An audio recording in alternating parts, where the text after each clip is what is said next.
Hello বন্ধুরা, এখন আমি মায়াপুর ইস্কন মন্দিরের ভিতরে আছি। সন্ধ্যা আরতি শেষ হলো। তো সন্ধ্যা আরতি শেষ করে আমি এই মুহূর্তে একটু বাইরে এলাম, কিন্তু যেহেতু ভিতরে ফোন নেওয়া বারণ আছে, তার কারণে ভিতরে ফোন নিয়ে যেতে পারা যায় না। তাই বাইরে এসে ভিডিওটা করছি।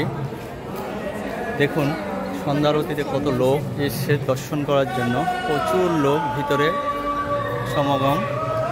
এই হচ্ছে মায়াপুর যে চন্ড মন্দির, এখনও সেই পুরনো মন্দিরেই হচ্ছে আপনার সন্ধ্যা আরতি হয়, পূজা অর্চনা হয়। এখনও নতুন মন্দির চালু হয়নি, নতুন মন্দির এখনও কাজ অসম্পূর্ণ।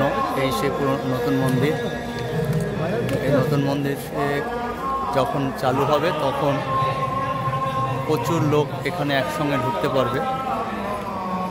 দেখুন শীতের গাঁদা ফুল কত সুন্দর ফুটে আছে, খুব সুন্দর গাঁদা ফুল ফুটে আছে এবং দুদিক থেকে লোক যাতায়াত করছে।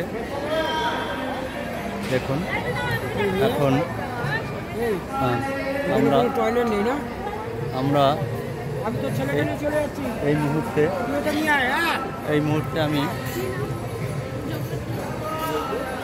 বাইরেই আছি এখনও, যেহেতু এখনও আমাদের লোক ভিতরে আছে।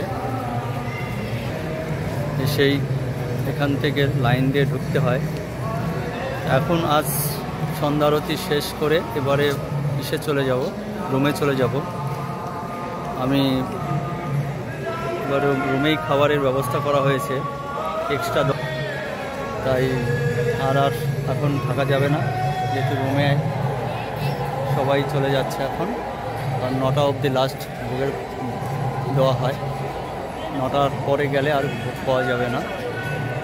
তাই এখন এখানেই আছে, এখান থেকে ডাইরেক্ট গীতা ভবনে চলে যাব, যেখানে আমি রুম নিয়েছি। Thank you.